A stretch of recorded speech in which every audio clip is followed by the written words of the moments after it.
배나TV를 위해서 구독 신청 꼭 해주시고 광고도 끝까지 꼭 봐주십시오. 부탁드립니다.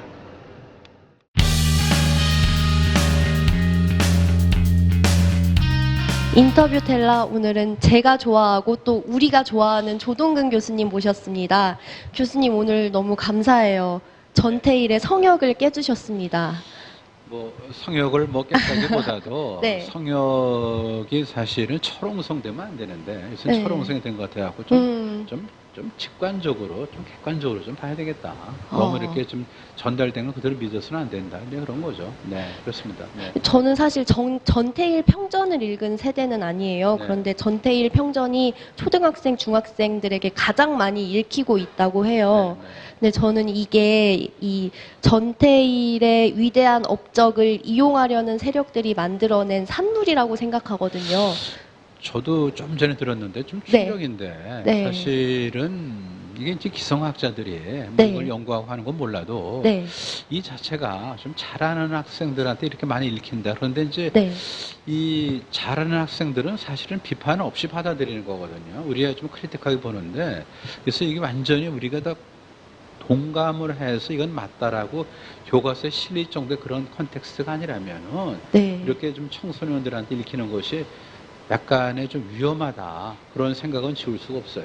맞습니다. 네, 저도 네. 동의합니다. 네, 네. 그리고 이제 그 전태일을 이용하는 세력들을 역사에 무임승차하는 자들이라고 교수님께서 말씀해 주셨어요. 네, 그렇게, 저는 네. 예. 근데 전태일에 대한 건 우리가 부정할 필요는 없어요. 그래서 네. 이제 중요한 거는 새벽을 연 사람이죠. 그러니까 자기를 던져서 네. 자기보다 처지가 나쁜 사람을 자기가 이렇게 뭔가 좀 도와주고 싶었어. 근데 그게 안 되니까 네. 사망한 이제 그런 거기 때문에 이제 새벽을 여는 사람인데 길을 만들었는데 길을 만드는 사람은 사실 그 길에서의 혜택을 누리지 못하는 경우가 많아요, 지금. 그래서 이제 길을 만드는 사람 따로, 길을 가는 사람 따로인데 길을 가는 사람 따로 이 사람들이 사실은 역사의 무임승차자죠. 그런데 이제 노조를 그렇게 만들고자 했는데 봉제 공장에서 노조가 그게 뭐가 됐을까요? 사실은 장치 산업이 아니기 때문에 거기에 노조가 그 당시 안 만들어진 게 뭐 탄압이나 또 여건의 성숙이 안 됐으라기보다도 특성상 그렇게 된 거거든요. 그 가운데서 애쓴 거고 그런데 이제 지금 이제 장치 산업에서 노조는 좀 성격이 다르죠. 그래갖고 귀족 노조라는 게 뭐냐면은 좀 염치 없다 그러는 거죠. 이게 자기만 생각한다. 그러니까 이해관계자로 이루어진 것이 사실 기업인데 뭐 자본을 댄 사람, 그죠? 그 다음에 뭐 경영진, 뭐 이런 쪽에 대해서는 관심 없고 오로지 자기 이익을 추구한다는 그런 거죠. 그래서 이제 이 노동조합 운동이 좀 잘못 변질된 것 같아요. 예를 들어서 보면은 이제 뭐 특정 기업을 얘기해서 그렇긴 하지만은 이제 뭐 해운하고 조선은 참 어려운데 특히 이제 뭐 H 조선 같은 경우는 뭐 엄청난 지금 이제 영업 손실을 뭐 5조예요, 5조. 2년 동안 영업 손실이. 그런데 노조에서 요구하는 거 보면은 참 기가 막히게 보면요.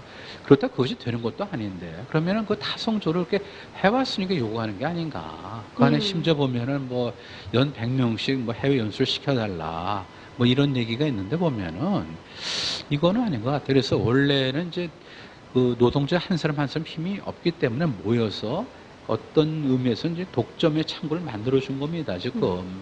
거기까지인데 지금 이제 뭐 H 그 중공업 같은 경우에는 따지고 보면 경영권을 침해하는 정도의 어떤 그런 발언을 하고 있어요. 뭐 예를 들어서 뭐 사회이사를 뭐 후보를 뭐 추천하겠다.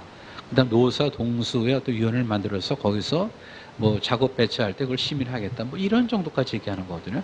그거를 원한 건 아니에요. 네. 기업이 무슨 자선단체도 아닌데 좀 그렇죠. 심각한 것 같아요. 네, 그렇죠. 그리고 네. 이 전태일에 대해서 우리가 놓치지 말아야 될 게 뭐냐면은 전태일은 자기 재단사였죠. 그렇죠. 네. 그러니까 재단사하고 재단 보조공을 위해서 조직을 만들겠다는 건 아니에요, 사실이요. 그러니까 이제 자기보다 더 여류 위에 있는 그런 이제 뭐 시다라고 표현되어 있는데 이제 뭐 견습공이죠, 보면은 이제 잡공 이렇게 되는데 이제 그쪽에 어떤 열악한 거를 보고 그거를 좀 개선해 줄 때 내가 뭐를 기여할까를 고민한. 그러니까 이제 지금으로 치면은 뭔가 이제 노른자 위에는 정규직이 비정규직과 너하고 난 다르니까 너는 좀 절로 가고 정규직 중심으로 가는 노조 운동은 아니었어요, 그 당시에는. 지금. 그러니까 우리가 이제 그거를 봐야 될 것 같아요. 그러니까 뭐 이 부분이, 재단사, 네. 예, 그다음에 재단 보조공 중심으로 하고 시단은 절로 가라. 우리가 다르다. 비정규직으로. 지금 아마 전태일 조금 글쎄 뭐 한 얼마면 사후금 한 40년 넘었는데 지금 노동 현실에서 이 비정규직을 보면 아마 가슴 아파할 것 같아요. 사실은 자기의 어떤 인간에 대한 사랑은 그게 아니었거든요. 근데 지금은 완전히 파워게임이 돼가지고 조직할 수 있는 사람들이 조직하지 못하는 사람 이익을 일부 갖고 오는 것이 불편한 진실이 된 거죠, 보면. 그래서 그런 거를 우리가 좀 막아야 되겠다 하는 생각이 듭니다. 네. 네, 근데 이 멋진 길을 뚫어주신 조동근 교수님이 계셔서 정말 네. 든든합니다. 그런데 저는 그런 얘기를 들었어요. 일부 노동자들이 네. 그 귀족 노조에 의해서 자신의 처지는 사실 이건 사생활인 거잖아요. 네. 내 월급이 얼마인지, 내가 어떤 환경에서 일하는지 밝히고 싶지 않은 것들도 있는데 그것이 노조에 의해서 과장되게 불쌍한 사람인 것처럼 알려지는 게 너무 싫다는 그런 노동자들도 그것도 있는데 일리가 있어 보면 네. 이제 노조가 자신의 어떤 이제 목적하는 바를 위해서 개인을 너무 좀 뭐랄까 이렇게 좀 수단으로 삼지 않나 그런 거는 아니죠. 그러니까 우리가 이제 개인주의하고 그다음에 집단주의 차이인데 네. 그쪽은 집단주의니까 뭐 노조 사실은 뭐 노동자 전체 이익을 이렇게 얘기를 하는 것 같지만은 그 과정에서 개인의 어떤 프라이버시를 침해하면 된다? 아니죠, 보면. 그러니까 그거는 우리가 조심해야 될 것 같고. 그리고 오늘 저기 그 전태일 평전을 보면요. 네. 이제 전태일을 이제 묘사한 거죠. 그런데 그 신순애 씨라고 있어요. 그분이 13살 여공 뭐 네. 이렇게 나와 있는데 그거는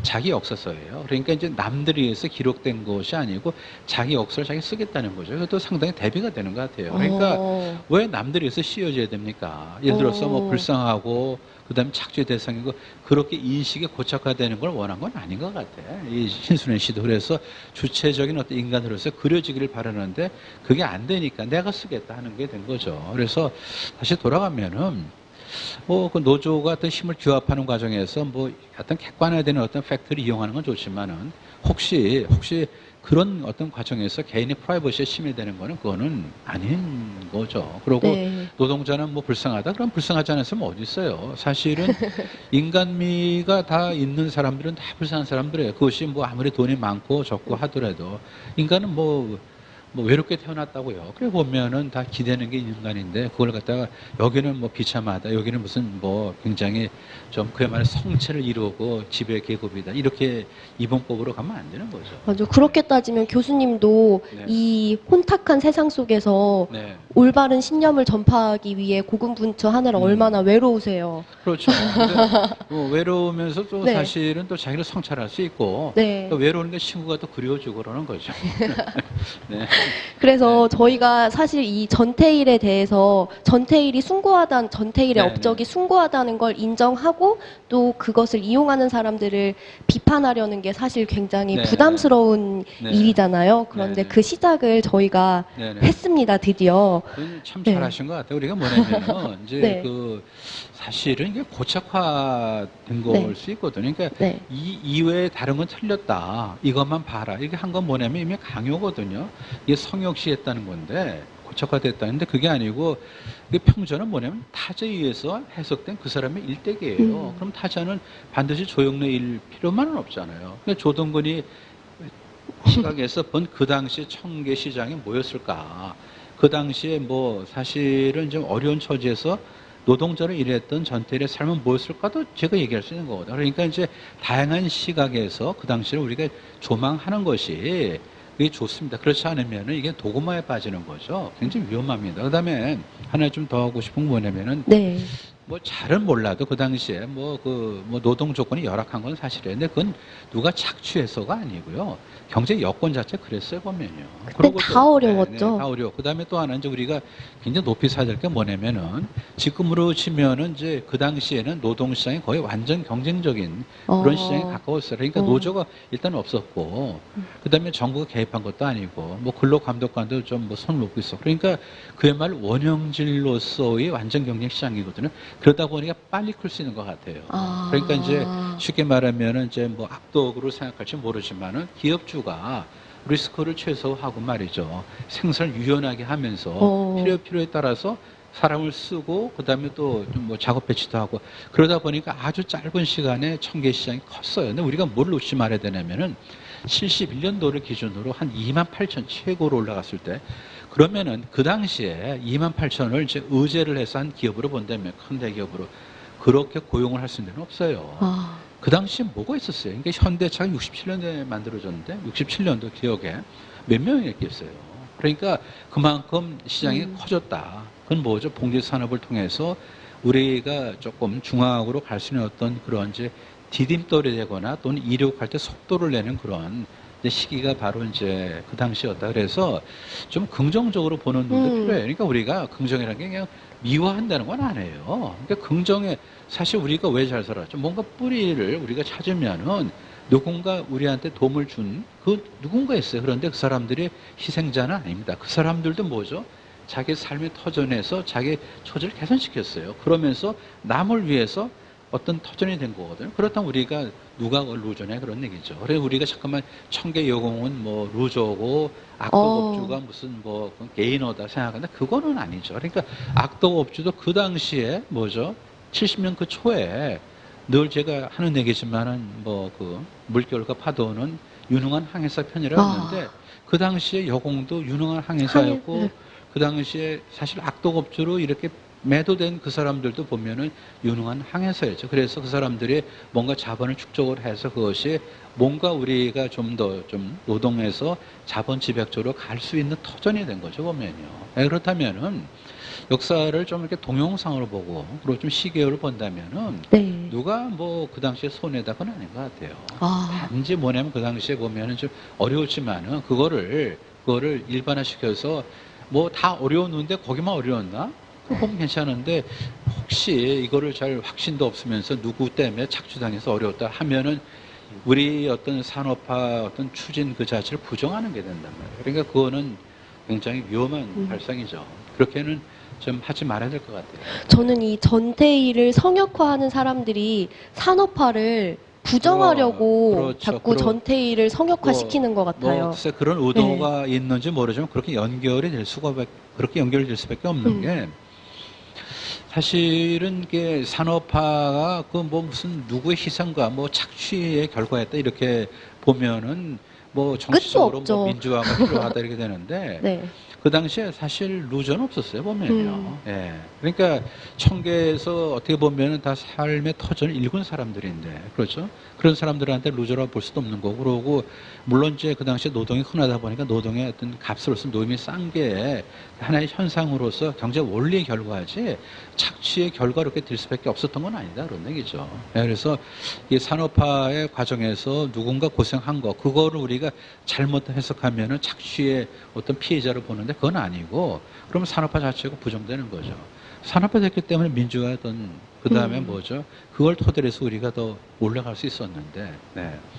네, 그분들은 착취당한 네. 게 아니고 자신의 삶을 열심히 살아냈고 그 열심히 살아낸 결과 우리가 더 나은 환경에서 일하고 공부할 수 있다는 네, 교훈 그렇죠. 안고 네. 오늘 인터뷰 텔라 마치겠습니다. 교수님 감사합니다. 네. 네.